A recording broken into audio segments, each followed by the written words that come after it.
Hello, good morning. Ngasi Khawpumbawtang koi Brother Debsan chawsena chaludunebako.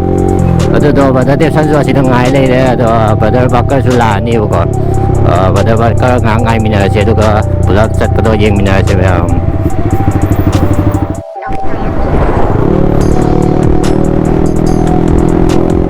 Koi jikse Nambol di hendore. Nambol wala dabam leire sako. Ade hendore.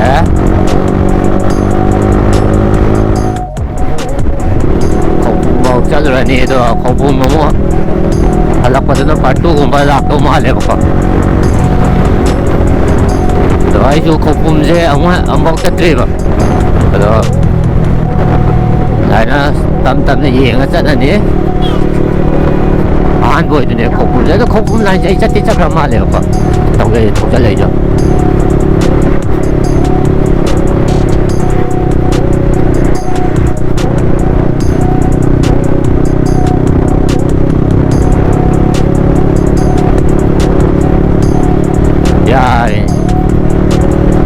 Mi atopa len na gari isati yeng dabi ko adum thogjalakani baka lawo do kasu kai de lawo ya do atopa len do mi gari lai lak de yeng dabi ko adum ma ha lo lo fa no haijan basi lambi do kasu sin basi na te ko dum tam na dum thaw ya gyan ta na baka lawo gi jaga yam lai ai tare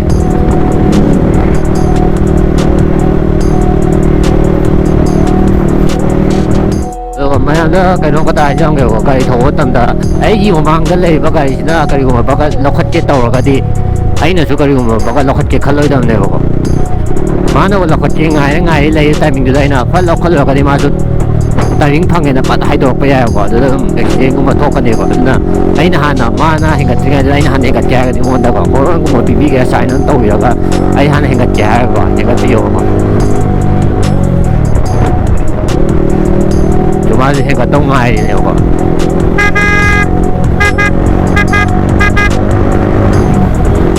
horon ko mo bibi ro ko ai henga tore ma yeng thore idana pe ta ma da ai henga tore ma khao ma de adai to henga pion na tra ga di ko asoi ngang thok ko su yo we ya ko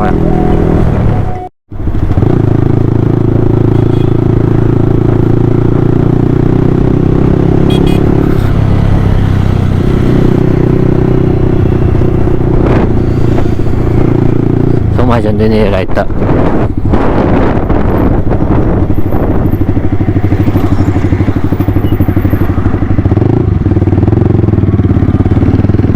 ai ju jaga khangde ba du na la dise Bishnupur dise hotel ji da ka ji sang ye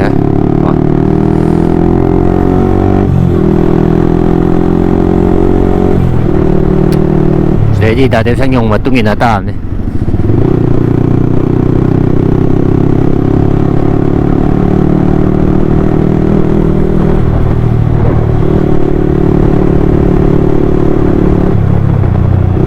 Saya thogjallah boining mo rin ako.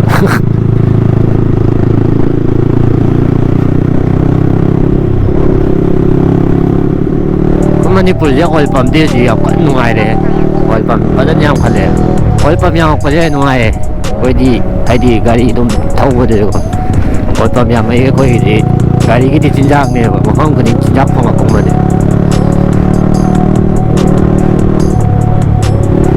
Pwede kitang saya, pote na nata. Jadi baik tu bisa daya pote ba gari tu bisa daya di koi khatang sa ga tu gari di dum ta lai ta ne gari ki su ko chi ja yom nom mayam thok le jing nuai lambi di tiktak to nung je kha di sai sing ni no ba ni phun ni kha ga di sai da dum thok le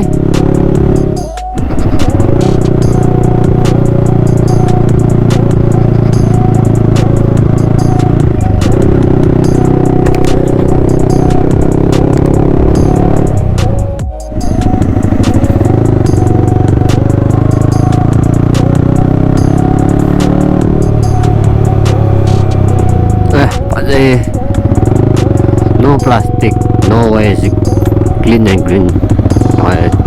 Aje, wah, aje sisi mati sih dia.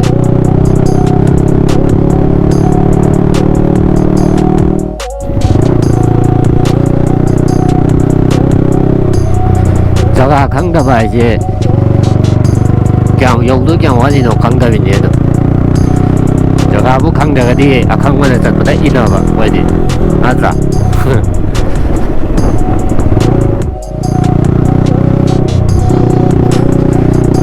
ꯑꯗꯨ ꯃꯌꯥꯝꯅ support ꯇꯧꯕꯩꯅ ꯃꯌꯥꯝ ꯑꯩꯒꯤ ꯆꯦꯅꯦꯜꯁꯦ subscribe ꯇꯧꯕꯤꯌꯣ ꯃꯌꯥꯝ ꯇꯧꯁꯟꯕꯤꯔꯝꯃꯣ ꯀꯩꯅꯣ ꯇꯧꯔꯕꯅꯦ 1K ꯌꯧꯗ꯭ꯔꯣꯕꯅꯦ ꯑꯗꯣ 1Kꯁꯤ ꯁꯠ ꯌꯧꯁꯟꯅꯕ ꯌꯧꯍꯟꯕꯤꯔꯁꯦ 1K ꯌꯧꯔ ꯃꯇꯨꯡꯗ ꯃꯊꯪ ꯌꯧꯅꯕ ꯇꯧꯔꯁꯦ ꯃꯌꯥꯝ 와지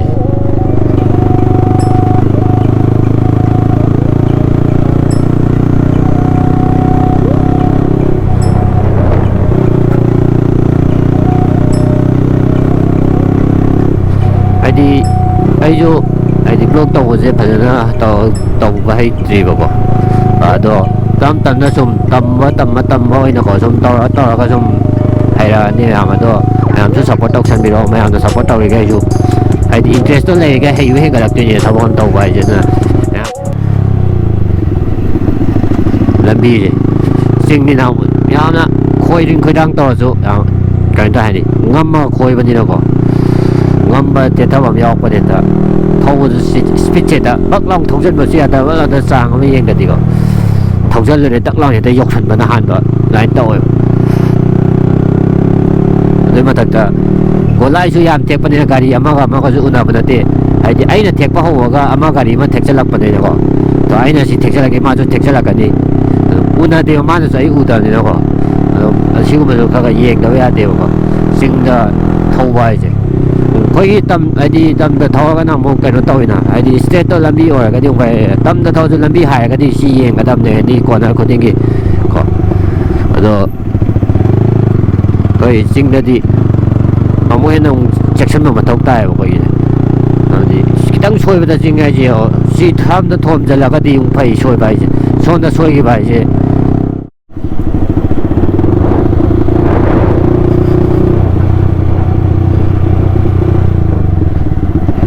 Subject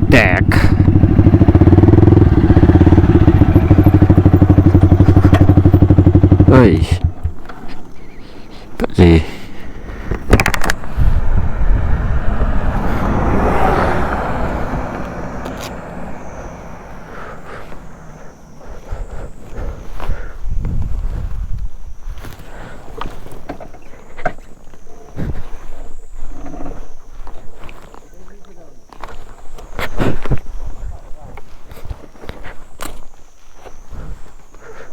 Nung Lấy bảng nung người để nung có cân được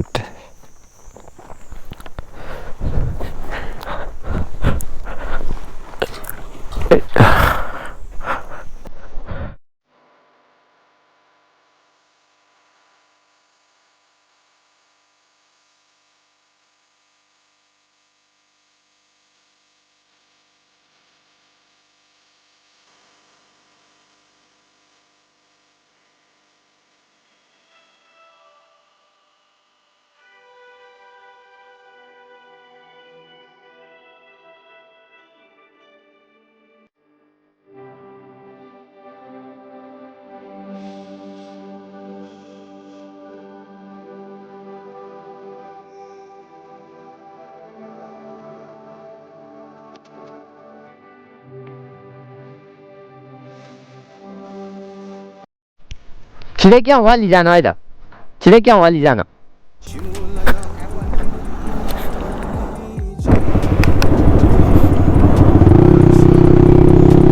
Jingyo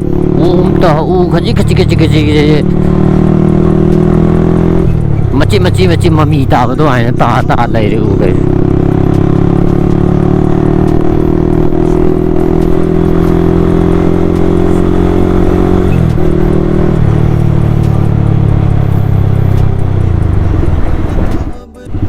Koise yumne thokdo pung 9 kitang hen ba thorok pane do 9 min kun na dai da se ko ani thengna ne ko tuk pan mi kun 9 ma khai khai helak pa dai da ma ne khoi hoi dai na 9 840 sai don na jing 940 ta re ko do ꯄꯨꯡ ꯑꯃꯃꯨꯛꯇꯤ ꯍꯧꯖꯤꯟꯈ꯭ꯔꯦ ꯃꯔꯛꯇ ꯑꯩꯈꯣꯏ ꯑꯁꯦꯡꯈꯣꯏꯕꯥꯅꯤ ꯑꯃꯨꯛꯇꯪ ꯉꯥꯏꯍꯥꯛꯇꯪ ꯃꯆꯦꯈꯛ ꯈꯥꯝꯃꯦ ꯅꯨꯡꯉꯥꯏꯔꯦꯗꯣ ꯌꯦꯡꯉꯁꯤ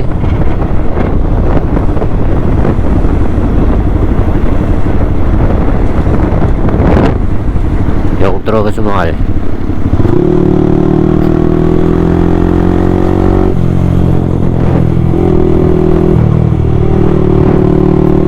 ꯐꯖꯗ꯭ꯔꯣ ꯃꯅꯤꯄꯨꯔꯁꯦ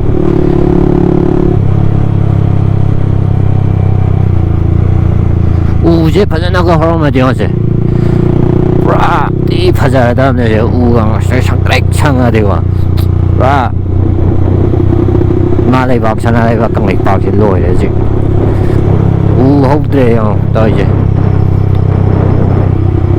ꯎꯁꯦ ꯑꯝꯇꯪꯒ ꯍꯧꯔꯝꯃꯗꯤꯀꯣ ꯁꯪꯇ꯭ꯔꯤꯛ ꯁꯪꯉꯗꯤ ꯐꯖꯔꯣꯏꯗ꯭ꯔꯣ ꯃꯌꯥꯝ ꯑꯁꯪ ꯑꯃꯥꯟꯗ ꯆꯤꯡꯗ ꯑꯁꯪ ꯑꯃꯥꯟ ꯂꯩꯔꯝꯒꯅꯤ ꯂꯥꯛꯑꯒ ꯑꯁꯪ ꯑꯃꯥꯟ ꯂꯩꯇ꯭ꯔꯒꯗꯤ ꯆꯤꯡꯒꯤ ꯅꯨꯡꯉꯥꯏꯕꯗꯨꯁꯨ ꯃꯥꯡꯂꯣꯏ ꯅꯨꯡꯁꯤꯠ ꯁꯤꯠꯂꯔꯣꯏ ꯆꯤꯡꯗ ꯅꯨꯡꯉꯥꯏꯔꯤꯁꯦ ꯀꯩꯅꯣ ꯑꯩꯈꯣꯏꯅ ꯅꯠꯇ꯭ꯔꯥ ꯑꯁꯪ ꯑꯃꯥꯟ ꯌꯦꯡꯕ ꯅꯨꯡꯁꯤꯠ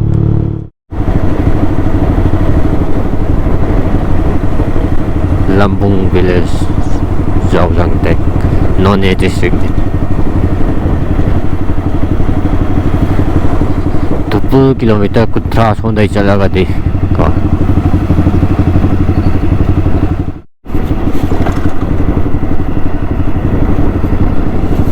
ꯆꯦꯟꯊꯔꯦꯕ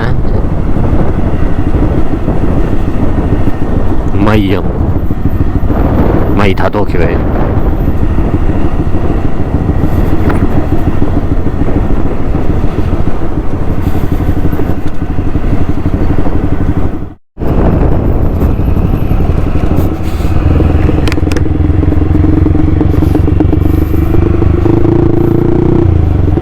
ꯌꯧꯁꯜꯂꯛꯑꯝꯗꯧ ꯃꯥꯜꯂꯦ ꯑꯅꯤ ꯁꯨꯔꯦ ꯊꯥꯏꯁꯦ ꯁꯤꯁꯨ ꯊꯥꯔꯦꯀꯣ ꯁꯤꯗꯁꯨ ꯊꯥꯔꯦ ꯑꯗꯣ ꯃꯣꯏ ꯖꯒꯥꯗꯣ ꯁꯥꯏꯒꯨꯝꯕꯗ ꯑꯣꯏꯔꯝꯗꯧ ꯃꯥꯜꯂꯦ ꯃꯣꯏ ꯍꯥꯟꯅ ꯇꯧꯋꯦ ꯍꯥꯏꯕꯗꯣ ꯅꯠꯇꯦ ꯁꯥꯏꯗꯣ ꯃꯥꯜꯂꯦ ꯁꯤꯗ ꯑꯣꯏꯗꯣꯏꯅꯤ ꯁꯤꯗ ꯑꯣꯏꯗꯧ ꯃꯥꯜꯂꯦ ꯑꯩ ꯈꯟꯕ ꯑꯗꯨ ꯆꯞ ꯆꯥꯕꯤꯗꯣ ꯈꯪꯗ꯭ꯔꯦ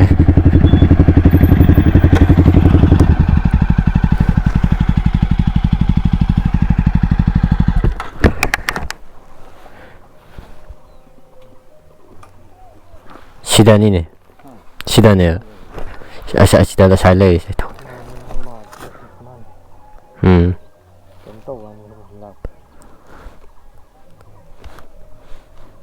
골라야 안 삑쁘잖아, 아이. 사이드니. 응. 딱